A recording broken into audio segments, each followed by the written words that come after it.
ഞാൻ ഡോക്ടർ സുജലക്ഷ്മി, ആയുർവേദ ഡോക്ടറാണ്. അതോടൊപ്പം തന്നെ യോഗ ട്രെയിനിങ്ങും ചെയ്തു വരുന്നു. ഇന്നിവിടെ ഞാൻ സംസാരിക്കാൻ പോകുന്ന വിഷയം ആർത്തവ ക്രമക്കേടുകളുമായിട്ട് ബന്ധപ്പെട്ട് ഉണ്ടാകുന്ന പ്രശ്നങ്ങളാണ്. നമുക്കറിയാം, സ്ത്രീ ജീവിതത്തിൽ ഏറ്റവും കൂടുതൽ സ്ത്രീകൾ ബുദ്ധിമുട്ടുന്നതും പുറത്തു പറയാൻ മടിക്കുന്നതുമായിട്ടുള്ള ഒട്ടേറെ ആരോഗ്യ പ്രശ്നങ്ങളുണ്ട്. അതിൽ ഒട്ടുമിക്ക പ്രശ്നങ്ങളും ആർത്തവവുമായിട്ട് ബന്ധപ്പെട്ടിരിക്കുന്നു.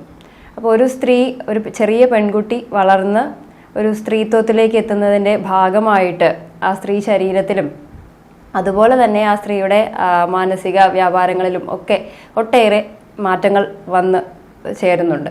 അപ്പോൾ അതിൻ്റെ ഭാഗമായിട്ട് ശരീരത്തിൽ നടക്കുന്ന ഒരു പ്രക്രിയയാണ് ആർത്തവം എന്നറിയപ്പെടുന്നത്. നമ്മൾ ഋതുമതിയാകുക എന്ന ഒരു പദമാണ് അതിൽ ഉപയോഗിക്കുക. അപ്പോൾ ഈ ഋതുമതിയാകുന്നതുമായിട്ട് ബന്ധപ്പെട്ടുണ്ടാകുന്ന ശാരീരിക പ്രശ്നങ്ങൾ ഇന്നത്തെ ഒരു കാലഘട്ടത്തിൽ ഒട്ടേറെ ജീവിത സാഹചര്യങ്ങളിലുണ്ടായ മാറ്റങ്ങളും ജീവിതശൈലി ക്രമക്കേടുകളും ഒക്കെ ഈ ഒരു കാലം, നേരത്തെ നമ്മൾ 10-15 വയസ്സാകുമ്പോഴൊക്കെ തുടങ്ങിയിരുന്ന ആർത്തവം ഒരു പ്രിമച്വർ പ്യൂബർട്ടി എന്ന ഒരു സിറ്റുവേഷനിലേക്ക് എത്തുന്നതായിട്ട് നമ്മൾ കണ്ടുവരുന്നുണ്ട്. അതായത് നേരത്തെ ഒരു 13-15 വയസ്സൊക്കെ ആകുമ്പോൾ കണ്ടു തുടങ്ങിയിരുന്ന ആർത്തവം ഇന്നത്തെ പെൺകുട്ടികളിൽ, ചില കുട്ടികളിൽ 8 വയസ്സ് മുതലൊക്കെ തന്നെ സ്റ്റാർട്ട് ചെയ്യുന്നതായിട്ട് നമുക്ക് കാണാൻ സാധിക്കുന്നുണ്ട്. അപ്പോൾ ഇതിലേക്ക് ഏറ്റവും എടുത്തു പറയേണ്ട അല്ലെങ്കിൽ നമ്മൾ ശ്രദ്ധിക്കേണ്ട ഒരു കാര്യം എന്താണെന്ന് വെച്ചാൽ, ഈ കുട്ടികൾക്ക് ശാരീരികമായിട്ട് മാറ്റങ്ങൾ ഉണ്ടാകുന്നുവെങ്കിലും മാനസികമായിട്ട് അവർ ആ ഒരു അവസ്ഥയിലേക്ക് എത്താനായിട്ട് തയ്യാറെടുക്കാതെ ഇരിക്കുന്ന ഒരു അവസ്ഥയിലാണ് ആ ഒരു അവസ്ഥയിലേക്ക് ശരീരം എത്തിച്ചേരുന്നത്.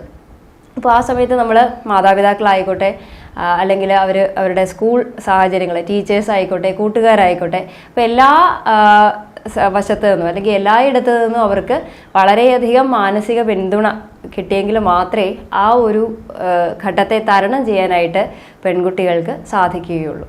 നേരത്തെ നമ്മൾ സൂചിപ്പിച്ചതുപോലെ ഏറ്റവും കൂടുതൽ ജീവിതശൈലിയായിട്ട് ബന്ധപ്പെട്ടിരിക്കുന്ന ഒരു പ്രശ്നം എന്ന് പറയുന്നത് നമ്മുടെ ഭക്ഷണത്തിലുണ്ടായ ഒരു മാറ്റമാണ്. അതുപോലെ തന്നെ എൻവയോൺമെൻറ്റൽ ഫാക്ടേഴ്സ് എന്ന് പറയുന്നത് നമ്മുടെ ചുറ്റുപാടും നടക്കുന്ന ഒട്ടേറെ ഘടകങ്ങൾ ഈ ഒരു പ്രക്രിയയെ സ്വാധീനിക്കുന്നുണ്ട്. അപ്പോൾ നമ്മൾ ഏറ്റവും അധികം ശ്രദ്ധിക്കേണ്ടത് വീടുകളിൽ നിന്നും അല്ലെങ്കിൽ സ്കൂളുകളിൽ നിന്നും ഒക്കെ നല്ലൊരു ഭക്ഷണശീലം വളർത്തിയെടുക്കുക എന്നുള്ളത് വളരെയധികം അത്യാവശ്യമുള്ളൊരു കാര്യമാണ്. അപ്പോൾ നമ്മൾ സ്കൂളുകളിലൊക്കെ ഹെൽത്തി സ്നാക്സ് വീക്കായിട്ടും അല്ലെങ്കിൽ കൂടുതൽ വെജിറ്റബിൾസിനെ പ്രൊമോട്ട് ചെയ്യുന്ന കാര്യങ്ങൾ, അങ്ങനെയുള്ള കാര്യങ്ങളൊക്കെ ചെയ്യുന്നത് ഇത്തരത്തിലൊരു നല്ല ആഹാര ശീലങ്ങൾ വളർത്തിയെടുക്കാനുള്ള ആ ഒരു പ്രവണതയിലേക്ക് കുഞ്ഞുങ്ങളെ എത്തിക്കാനായിട്ട് വളരെയധികം സഹായിക്കും. അതുപോലെ തന്നെ സ്കൂളുകളിലും നമ്മുടെ വീടുകളിലാണെങ്കിൽ അമ്മമാർ അല്ലെങ്കിൽ എല്ലാ കുടുംബാംഗങ്ങളും നല്ല രീതിയിലുള്ള ഒരു കൗൺസിലിംഗ് രീതിയിൽ കുഞ്ഞുങ്ങളോട് സംസാരിക്കുകയും അവരെ ആ ഒരു ഘട്ടം നേരിടാനായിട്ട് മെൻ്റലി പ്രിപ്പയർ ചെയ്യാനുള്ള രീതിയിൽ അവരുമായിട്ട് സംവദിക്കുകയും ചെയ്യേണ്ടത് വളരെയധികം അത്യാവശ്യമാണ്. ഈ ആഹാരക്രമങ്ങൾ ഫാസ്റ്റ് ഫുഡ് അല്ലെങ്കിൽ എളുപ്പത്തിൽ പ്രിപ്പയർ ചെയ്യാൻ പറ്റുന്ന പാക്ക്ഡ് ഫുഡ്സ്, അങ്ങനെയുള്ള ആഹാരങ്ങൾ, അതുപോലെ സോഫ്റ്റ് ഡ്രിങ്ക്സ്, ഇതൊക്കെ കൂടുതൽ ഉപയോഗിക്കുന്ന ഒരു പ്രവണത ഇന്നത്തെ ഒരു കാലഘട്ടത്തിൽ നമ്മൾ കണ്ടുവരുന്നുണ്ട്. അപ്പോൾ പൊതുവേ ഇങ്ങനെയുള്ള കുട്ടികളിൽ സാധാരണ നോർമൽ ഫുഡ് കഴിക്കുന്ന കുഞ്ഞുങ്ങളെക്കാട്ടിലും ഈ ഒരു പ്രിമച്വർ പ്യൂബർട്ടി ആ ഒരു ചേഞ്ചസ് കണ്ടുവരുന്നത് ശ്രദ്ധിച്ചിട്ടുണ്ട്. അപ്പോൾ അതുകൊണ്ടാണ് നമ്മൾ ഇത്തരത്തിലുള്ള ആഹാരശീലങ്ങൾ കഴിയുന്നതും ഒന്ന് ഒഴിവാക്കാൻ, അല്ലെങ്കിൽ ഉപയോഗിക്കുകയാണെങ്കിൽ തന്നെ അതിൻ്റെ ഒരു ഗ്യാപ്പ് കൂട്ടിയിട്ട് വൺസ് ഇൻ എ വൈൽ നമ്മൾ ഉപയോഗിക്കുന്നതുകൊണ്ട് തെറ്റില്ല എന്ന് വെച്ചാൽ സ്ഥിരം ആ ഒരു ശീലത്തിലേക്ക് വരുന്നത് ഭാവിയിലും ഒട്ടേറെ ആരോഗ്യ പ്രശ്നങ്ങളിലേക്ക് അവരെ എത്തിക്കുന്നതായിട്ട് കണ്ടുവരാറുണ്ട്. അപ്പോൾ ഇതുമായിട്ട് ബന്ധപ്പെട്ട് തന്നെ ചർച്ച ചെയ്തു പോകേണ്ട മറ്റൊരു വിഷയമാണ് ആർത്തവ ക്രമക്കേടുകൾ എന്ന് പറയുന്നത്.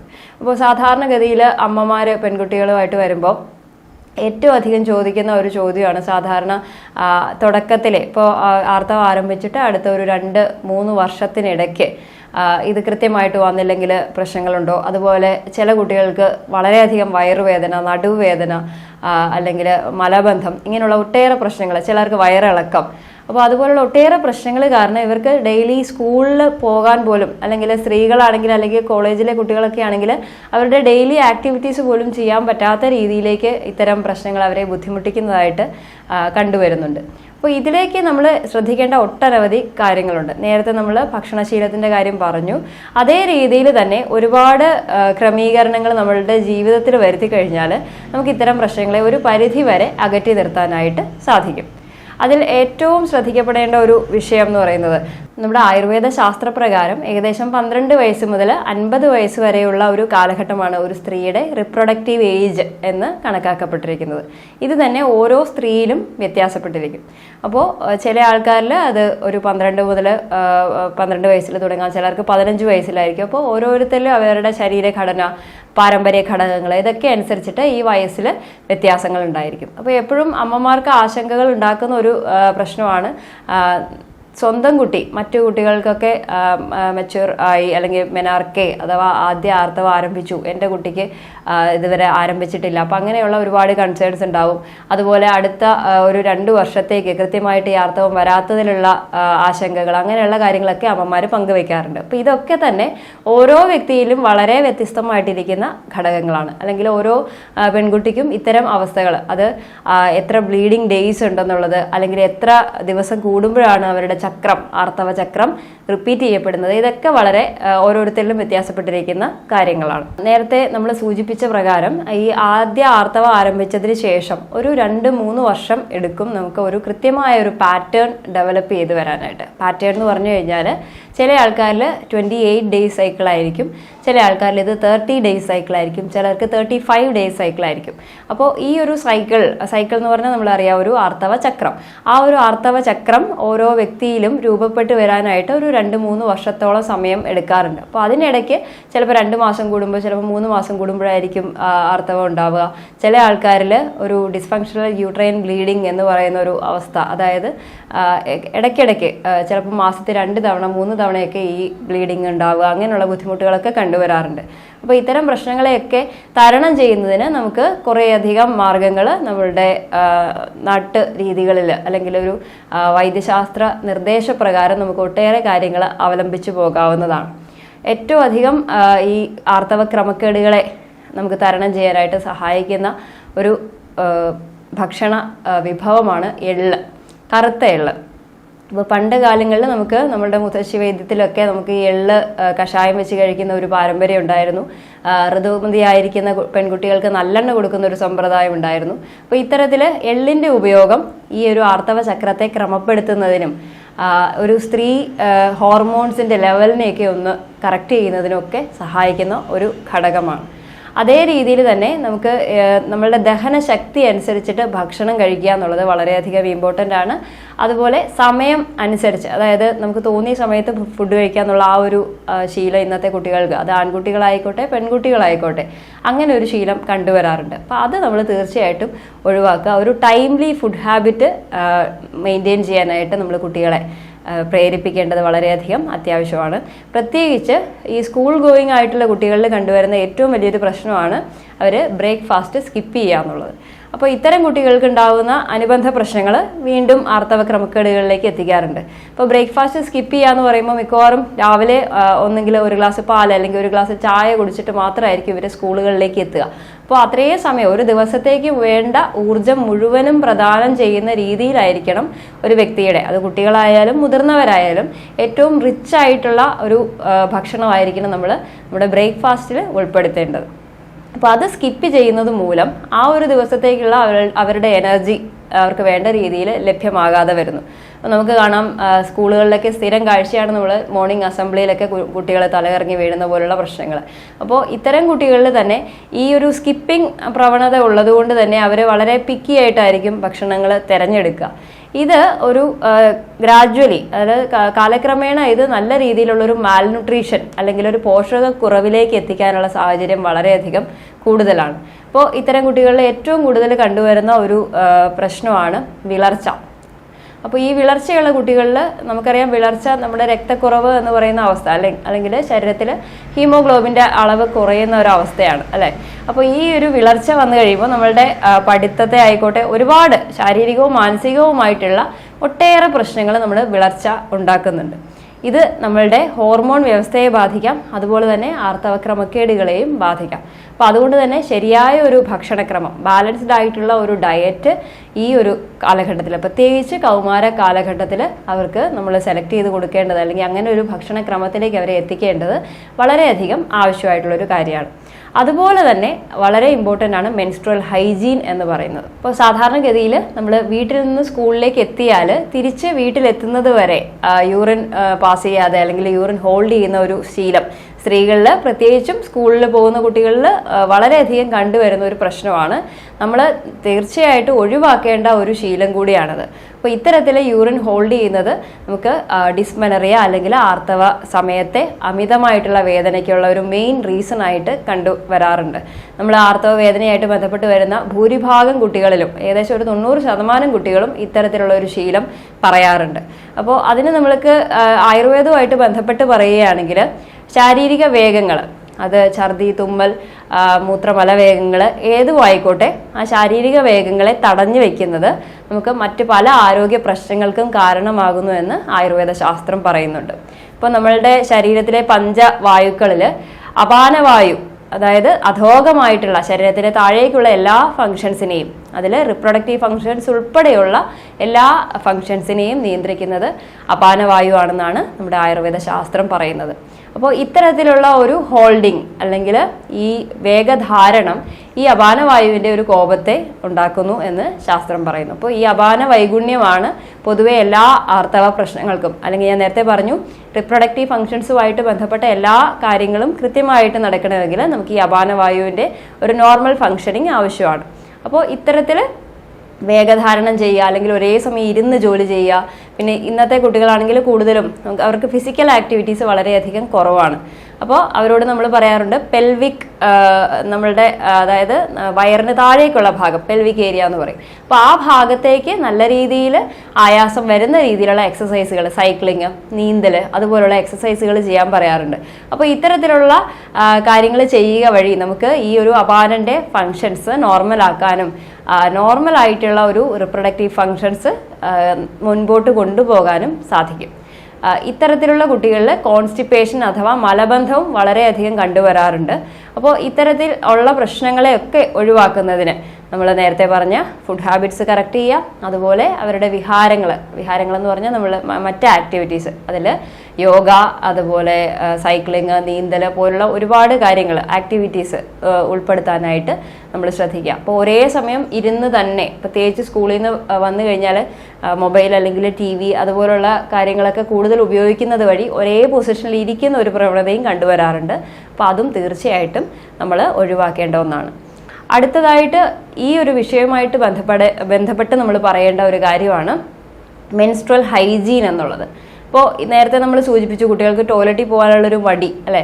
അപ്പോൾ ഇതുമായിട്ട് ബന്ധപ്പെട്ട് തന്നെ പറയുകയാണെങ്കിൽ അവരുടെ കൃത്യസമയത്ത് അല്ലെങ്കിൽ സമയാസമയങ്ങളിൽ അവർ മെൻസ്ട്രുവൽ പാഡുകൾ ചേഞ്ച് ചെയ്യാൻ ഉള്ള ഒരു മടിയും കാണിക്കാറുണ്ട്. അപ്പോൾ ഇത് വളരെയധികം അണുബാധ ഉണ്ടാവാനും ഇതുമായിട്ട് ബന്ധപ്പെട്ട യൂറിനറി ഇൻഫെക്ഷൻസ്, അതായത് മൂത്രാശയ അണുബാധയൊക്കെ ഉണ്ടാവാനും ഒക്കെ കാരണമാകാറുണ്ട്. ഇനി ഈ മൂത്രാശയ അണുബാധയുടെ ഒരു മെയിൻ റീസണാണ് വെള്ളം കുടിക്കുന്നത് കുറയുക എന്നുള്ളത്. അപ്പോൾ നല്ല രീതിയിൽ വെള്ളം കുടിക്കുക, സമയാസമയങ്ങളിൽ ഒരു മാക്സിമം 5 to 6 hours ആണ് നമുക്ക് മാക്സിമം ഒരു 4 hours കൂടുമ്പോഴെങ്കിലും ചേഞ്ച് ചെയ്യാനായിട്ട് ശ്രദ്ധിക്കണം പാഡുകൾ. മാക്സിമം ഒരു 5 to 6 hours കൂടുതൽ ഒരേ പാഡ് തന്നെ ഉപയോഗിക്കാതിരിക്കേണ്ടത് വളരെയധികം ആവശ്യമാണ്. അതുപോലെ നമ്മളുടെ പ്രൈവറ്റ് പാർട്സ്, നമ്മളുടെ ഗുഹ്യഭാഗങ്ങളുടെ ആരോഗ്യം സൂക്ഷിക്കേണ്ടത് വളരെയധികം ആവശ്യമാണ്. ഇപ്പോൾ സാധാരണഗതിയിൽ കുട്ടികൾ സോപ്പ് അല്ലെങ്കിൽ എന്തെങ്കിലും ഡെറ്റോൾ പോലുള്ള ആൻറ്റിസെപ്റ്റിക്സ് അങ്ങനെയുള്ള കാര്യങ്ങളൊക്കെ വാഷ് ചെയ്യാനായിട്ട് ഉപയോഗിക്കുന്നതൊക്കെ കണ്ടുവരാറുണ്ട്. ഒരു പരിധിയിലധികം ഈ സോപ്പിൻ്റെ ആണെങ്കിലും മറ്റ് ഉൽപ്പന്നങ്ങളുടെ ആണെങ്കിലും ഉപയോഗം നല്ലതല്ല. നമ്മൾ ഏറ്റവും നന്നായിട്ട് ചെയ്യാവുന്ന ഒരു കാര്യം, നമ്മൾ ആയുർവേദ പ്രകാരം പറയുകയാണെങ്കിൽ ത്രിഫല ചൂർണം വളരെ മാർക്കറ്റിലൊക്കെ ലഭ്യമായിട്ടുള്ള ഒന്നാണ്. കടുക്ക, നെല്ലിക്ക, താന്നിക്ക ഇവ മൂന്നും ചേർന്നാണ് ത്രിഫല. അത് എല്ലാ ഇൻഫെക്ഷൻസിനും വളരെയധികം, ത്രിഫലയുടെ ഗുണങ്ങൾ പറഞ്ഞാൽ തീരില്ല, അത്രയധികം ഗുണങ്ങളുള്ള ഒന്നാണ് ത്രിഫല. അത് നമുക്ക് ഉള്ളിലേക്ക് കഴിക്കാനും പുറമേയും പല പ്രയോഗങ്ങളായിട്ട് നമ്മൾ ഉപയോഗിക്കുന്ന ഒന്നാണ്. അപ്പോൾ ഈ ത്രിഫല ചൂർണ്ണം ഇട്ട് തിളപ്പിച്ച വെള്ളം അത് നമുക്ക് വൂണ്ട് ഹീലിങ്ങിന് വളരെയധികം ഫലപ്രദമാണ്. അതായത് മുറിവുകൾ ഉണക്കുന്നതിന് വളരെയധികം ഫലപ്രദമാണ്. ഇൻഫെക്ഷൻസിനെ പ്രിവെൻറ്റ് ചെയ്യാനായിട്ട് വളരെയധികം ഫലപ്രദമാണ്. അപ്പോൾ ഈ രീതിയിൽ ത്രിഫല കഷായം, ത്രിഫലയിട്ട് തിളപ്പിച്ച വെള്ളം തന്നെയാണ് ത്രിഫല കഷായം, നമുക്ക് എക്സ്റ്റേണൽ ആയിട്ട് ഒന്ന് ഫിൽട്ടർ ചെയ്തിട്ട് വാഷ് ചെയ്യാനായിട്ടൊക്കെ ഉപയോഗിക്കുന്നത് നമ്മളുടെ പ്രൈവറ്റ് പാർട്സിൻ്റെ ഒരു ക്ലെൻലിനെസ് അല്ലെങ്കിൽ ഒരു മെൻസ്ട്രുവൽ ഹൈജീൻ മെയിൻറ്റെയിൻ ചെയ്യാനൊക്കെ വളരെയധികം സഹായിക്കും. അതൊരു പീരിയഡ് സമയത്ത് മാത്രമല്ല, അല്ലാത്ത സമയങ്ങളിൽ നമുക്ക് ഈ ത്രിഫല കഷായം കൊണ്ടുള്ള വാഷ് അഡ്വൈസബിൾ ആണ്. ഇനി ഇത് ലഭ്യമല്ല എന്നുണ്ടെങ്കിൽ നമുക്ക് നോർമൽ സലൈൻ, അതായത് ചെറു ചൂടുള്ള ഉപ്പുവെള്ളം ഉപയോഗിച്ചും ഈ ക്ലീനിങ് ചെയ്യാവുന്നതാണ്. ഈ ഒരു റിപ്രൊഡക്റ്റീവ് സ്റ്റേജുമായിട്ട് ബന്ധപ്പെട്ട് സ്ത്രീകളിൽ ഉണ്ടാകുന്ന മറ്റൊരു മെയിൻ ബുദ്ധിമുട്ടാണ് നമ്മൾ PCOD അല്ലെങ്കിൽ PCOS എന്നൊക്കെ ഇന്ന് കേട്ടിട്ടുണ്ടാവും. അതായത് വന്ധ്യതയിലേക്ക് വരെ എത്തിക്കാവുന്ന ഒരു പ്രശ്നമാണ് നമ്മൾ PCOD അഥവാ PCOS എന്നൊക്കെ പറയുന്നത്. അപ്പോൾ ഈ ഒരു പ്രശ്നം സാധാരണഗതിയിൽ കൃത്യമായിട്ട് നമുക്ക് ഐഡൻറ്റിഫൈ ചെയ്യപ്പെടാതെ പോകുന്ന ഒരു വിഷയമാണ്. ഏറ്റവും അധികം കുട്ടികൾ കംപ്ലയിൻറ്റ് ചെയ്യുക കൂടുതലായിട്ടുണ്ടാകുന്ന മുഖക്കുരു അല്ലെങ്കിൽ താരൻ അങ്ങനെയുള്ള പ്രശ്നങ്ങളുമായിട്ട് വരുമ്പോൾ അവരുടെ മെൻസ്ട്രുവൽ ഹിസ്റ്ററി, അതായത് ആർത്തവമായിട്ട് ബന്ധപ്പെട്ട് കൃത്യമായിട്ടാണോ അവരുടെ പീരിയഡ്സ് വരുന്നത്, എന്തെങ്കിലും ബുദ്ധിമുട്ടുകൾ ഉണ്ടോ എന്ന് ചോദിക്കുമ്പോൾ മാത്രമാണ് ഇത്തരത്തിലൊരു പ്രശ്നത്തെ പറ്റി അവർ പറയാറുള്ളത്.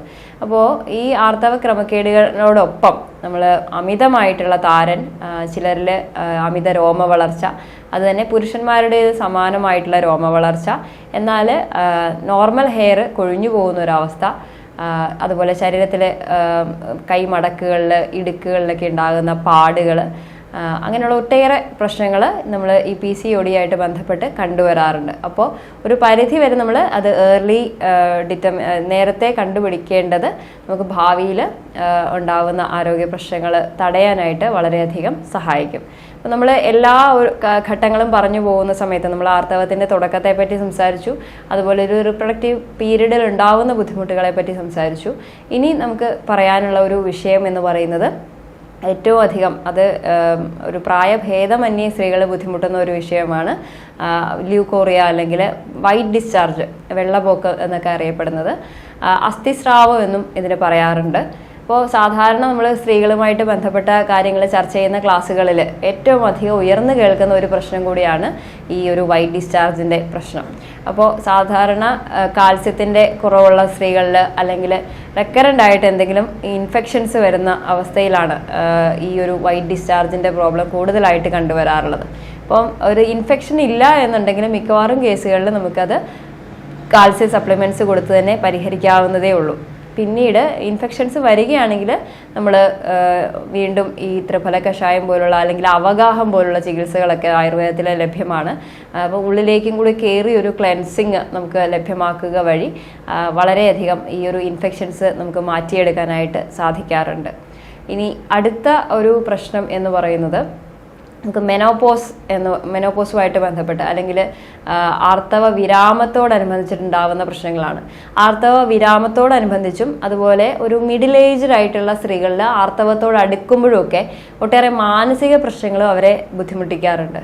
ചിലർക്ക് ഉറക്കക്കുറവുണ്ടാവും, അമിതമായിട്ടുള്ള ടെൻഷൻ, ദേഷ്യം, ഈ ഒരു ഉറക്കക്കുറവ് ഉണ്ടാകുന്ന സമയത്തൊക്കെ തന്നെ ദേഹത്ത് ഹോട്ട് ഫ്ലാഷസ് എന്ന് പറയുന്ന രീതിയിൽ ദേഹത്ത് വളരെയധികം ചൂട് കൂടുന്ന ഒരവസ്ഥ, ഇതൊക്കെ കണ്ടുവരാറുണ്ട്. അപ്പോൾ ഈ ഒരു അവസ്ഥകളിലൊക്കെ തന്നെ നമുക്ക് ശാരീരികമായിട്ടുള്ള അല്ലെങ്കിൽ നമ്മൾ മെഡിസിൻസ് ഒക്കെ കൊടുക്കുന്നതിലധികം അവർക്ക് നല്ല രീതിയിലുള്ള ഒരു മാനസിക പിന്തുണ കൊടുക്കാനായിട്ട് നമുക്ക് കുടുംബാംഗങ്ങൾക്ക് തീർച്ചയായിട്ടും സാധിക്കണം. അപ്പോൾ അതുകൊണ്ട് തന്നെ ഈ ഒരു ഏജ് ഗ്രൂപ്പിലുള്ള ആൾക്കാരുടെ, അത് മിഡിൽ ഏജ് ആയാലും അല്ലെങ്കിൽ ഒരു മെനോപോസൽ ഏജിലായാലും അവരുടെ പ്രശ്നങ്ങൾ അവരെക്കാട്ടിൽ കൂടുതലും വീട്ടിലുള്ളവർക്കാണ് ഐഡൻറ്റിഫൈ ചെയ്യാനായിട്ട് സാധിക്കുക. അപ്പോൾ അത്തരം പ്രശ്നങ്ങൾ നമ്മൾ കണ്ടുപിടിച്ചാൽ അല്ലെങ്കിൽ അങ്ങനെ ശ്രദ്ധയിൽപ്പെട്ടാൽ തീർച്ചയായിട്ടും ഒരു വൈദ്യസഹായം തേടേണ്ടത് വളരെയധികം ആവശ്യമാണ്. അപ്പോൾ നമുക്ക് കുറച്ചൊക്കെ ഹോം റെമഡീസ് പോലെ അല്ലെങ്കിൽ വീടുകളിൽ തന്നെ ചെയ്യാവുന്ന ഒട്ടേറെ കാര്യങ്ങൾ കൊണ്ട് നമുക്ക് ഇത്തരം പ്രശ്നങ്ങളെ ഒരു പരിധിവരെ നിയന്ത്രിക്കാനായിട്ട് സാധിക്കും. അപ്പോൾ ഏറ്റവും അധികം ഈ ഒരു ദേഹത്ത് ചൂട് കൂടുന്ന അവസ്ഥ ഒക്കെ നമ്മളിപ്പോൾ പറഞ്ഞു അല്ലേ. അപ്പോൾ അത്തരത്തിൽ ശീതവീര്യങ്ങളായിട്ടുള്ള ഔഷധങ്ങൾ, അതായത് ദേഹത്തെ തണുപ്പിക്കുന്ന രീതിയിലുള്ള ഔഷധങ്ങൾ പ്രയോഗിക്കുന്നത് വളരെയധികം ഫലപ്രദമായിട്ട് കണ്ടുവരാറുണ്ട്. അതുപോലെ പണ്ട് കാലങ്ങളിലുള്ളതിൽ നിന്ന് വ്യത്യസ്തമായിട്ട് ഇന്നത്തെ സ്ത്രീകൾക്ക് നമുക്ക് എണ്ണയുടെ ഉപയോഗം, എണ്ണ തേച്ചുകുളിയൊക്കെ വളരെയധികം കുറവാണ്. അപ്പോൾ ഇത്തരത്തിലുള്ള അവസ്ഥകളിൽ അവർക്ക് ഉചിതമായിട്ടുള്ള എണ്ണകൾ തേച്ചു കുളിക്കാനും ഒക്കെ നിർദ്ദേശിക്കുന്ന വഴി അവരുടെ ഒരു മാനസിക ആരോഗ്യം വീണ്ടെടുക്കാൻ, ഉറക്കക്കുറവ് പരിഹരിക്കാനൊക്കെ സാധിക്കാറുണ്ട്. ഈ എണ്ണകളായിക്കോട്ടെ ഔഷധങ്ങളായിക്കോട്ടെ അതൊക്കെ ആ രോഗിയുടെ, ഓരോ രോഗിക്കും വ്യത്യസ്തമായിട്ടുള്ള ശാരീരിക അവസ്ഥകളും അല്ലെങ്കിൽ ശരീരപ്രകൃതിയൊക്കെയാണുള്ളത്. അപ്പോൾ അവരുടെ ആ ഒരു സമയത്തെ ഒരു ശാരീരിക ബുദ്ധിമുട്ടുകൾ മനസ്സിലാക്കി ശരീരപ്രകൃതിക്ക് അനുസരിച്ചിട്ട് അനുയോജ്യമായിട്ടുള്ള ഔഷധങ്ങളാണ് സാധാരണഗതിയിൽ നമ്മൾ ആ ഒരു സമയത്ത് നിർദ്ദേശിക്കാറുള്ളത്. അപ്പോൾ പണ്ട് കാലങ്ങളിൽ നമ്മൾ ശീലിച്ചു പോന്നിരുന്ന ഒട്ടേറെ കാര്യങ്ങൾ ഇന്നത്തെ തലമുറയിലേക്ക് വന്നപ്പോൾ അന്യം നിന്നുകൊണ്ടിരിക്കുന്ന ഒരുപാട് കാര്യങ്ങളുണ്ട്. നമുക്ക് സ്ത്രീകളുമായിട്ട് ബന്ധപ്പെട്ട ഒരു ആചാരമാണ് തിരുവാതിര, അല്ലേ? അപ്പോൾ തിരുവാതിരയായിട്ട് നമ്മൾ ബന്ധപ്പെട്ട് ഉപയോഗിക്കുന്ന ഔഷധങ്ങളായിക്കോട്ടെ അല്ലെങ്കിൽ വിഭവങ്ങളായിക്കോട്ടെ ഇവയെല്ലാം സ്ത്രീകളുടെ ആരോഗ്യത്തിന് വളരെയധികം പ്രാധാന്യമുള്ളതായിട്ട് കണ്ടുവരാറുണ്ട്. അപ്പോൾ ഇത്തരത്തിലെ ഏറ്റവും അധികം എടുത്തു പറയേണ്ട സ്ത്രീകളുടെ ആരോഗ്യത്തിന് വളരെയധികം പ്രാധാന്യമുള്ള ഒന്നാണ് കൂവ എന്ന് പറയുന്നത്. അപ്പോൾ ഈ ഒരു ഹോട്ട് ഫ്ലാഷസ് ഉള്ളവരിൽ അല്ലെങ്കിൽ ഉറക്കക്കുറവുള്ളവരിൽ ഒക്കെ വളരെയധികം ഫലപ്രദമായിട്ട് പ്രയോഗിക്കാവുന്ന ഔഷധങ്ങളുണ്ട്. ഇതിൽ ദേഹം തണുപ്പിക്കാനായിട്ട് വളരെയധികം സാധിക്കുന്ന ഒന്നാണ് കൂവ, അങ്ങനെ കണ്ടുവരാറുണ്ട്. അപ്പോൾ സാധാരണ കൂവപ്പൊടി നമ്മൾ നല്ലൊരു സോഴ്സിൽ നിന്നും ലഭ്യമായിട്ടുള്ള കൂവപ്പൊടി എടുത്തിട്ട് പാലിൽ കുറുക്കി കഴിക്കാൻ പറയാറുണ്ട്. അപ്പോൾ അതൊക്കെ നമുക്ക് സ്ത്രീകളുടെ ആ ഒരു സമയത്തെ ദേഹത്തിൻ്റെ ചൂട് കുറയ്ക്കാനും അവരുടെ ഒരു ഹോർമോൺ ലെവൽസൊക്കെ ഒന്ന് കറക്റ്റ് ചെയ്യാനും ഒക്കെ വളരെയധികം സഹായിക്കുന്നതായിട്ട് പഠനങ്ങൾ തെളിയിച്ചിട്ടുണ്ട്. ഇതേ രീതിയിൽ നമ്മൾ ഒട്ടേറെ ഫൈറ്റോ ഈസ്ട്രജൻസ് അടങ്ങിയ ഭക്ഷണങ്ങൾ സ്ത്രീകളുടെ ആഹാരത്തിൽ ഉൾപ്പെടുത്തുന്നത് അവരുടെ ഹോർമോൺ ലെവൽസിനെ കറക്റ്റ് ചെയ്യാനായിട്ട് സഹായിക്കും. നേരത്തെ ഞാൻ സൂചിപ്പിച്ചതുപോലെ ഓരോ സ്ത്രീക്കും ഈ ഔഷധങ്ങളും അല്ലെങ്കിൽ ട്രീറ്റ്മെൻറ്റ് രീതികളൊക്കെ വ്യത്യാസപ്പെട്ടിരിക്കും അവരുടെ ആ ഒരു സമയത്തെ ബുദ്ധിമുട്ടുകൾ അനുസരിച്ചിട്ട്. അപ്പോൾ നമുക്ക് ദേഹത്തിന് ചൂട് കൂടുന്ന ഒരവസ്ഥയിലാണ് പൊതുവെ ഇത്തരം ഔഷധങ്ങൾ നിർദ്ദേശിക്കാറുള്ളതെങ്കിലും ചില സ്ത്രീകളിൽ ആർത്തവ വിരാമത്തോടനുബന്ധിച്ച് ആർത്രൈറ്റിസ് പോലുള്ള ബുദ്ധിമുട്ടുകൾ കണ്ടുവരാറുണ്ട്. അപ്പം അങ്ങനെയുള്ളവർ ചിലപ്പോൾ ഒരുപാട് ശീതവീര്യമായിട്ടുള്ള ഔഷധങ്ങൾ ചെന്ന് കഴിഞ്ഞാൽ അവർക്ക് വേദനകളൊക്കെ ഒന്ന് കൂടുന്നതായിട്ട് കണ്ടുവരാറുണ്ട്. അപ്പോൾ അതുകൊണ്ട് തന്നെ നമുക്ക് കോമൺ ആയിട്ട് ഔഷധങ്ങൾ നിർദ്ദേശിക്കുക എന്നുള്ളത് പ്രായോഗികമായിട്ടുള്ള ഒരു രീതിയല്ല. അപ്പോൾ ഓരോ വ്യക്തിക്കും അന്നേരമുള്ള ബുദ്ധിമുട്ടുകൾ അനുസരിച്ചിട്ട് അല്ലെങ്കിൽ അതിനുള്ള ഒരു കോമ്പിനേഷൻസ് ആയിട്ടാണ് നമ്മൾ കൂടുതലും ഔഷധങ്ങളും ആഹാരങ്ങളും ഒക്കെ അവർക്ക് സജസ്റ്റ് ചെയ്ത് കൊടുക്കാറുള്ളത്. അപ്പോൾ ഇത്തരത്തിൽ ഒരു ആർത്തവ ആരംഭം മുതൽ ആർത്തവം വിരാമം വരെ ഒരു റിപ്രൊഡക്റ്റീവ് ഏജിൽ പല ഘട്ടങ്ങളിലും നമുക്ക് ആയുർവേദ രീതിയിലുള്ള ഔഷധ സേവയും അതുപോലെ ആയുർവേദം നിർദ്ദേശിച്ചിരിക്കുന്ന ജീവിതചര്യകളും ആഹാര രീതികളും ഒക്കെ അവലംബിക്കുക വഴി നല്ല ഹെൽത്തി ആയിട്ടുള്ള ഒരു റിപ്രൊഡക്റ്റീവ് ലൈഫ് മെയിൻറ്റെയിൻ ചെയ്തു പോകാനായിട്ട് സാധിക്കും.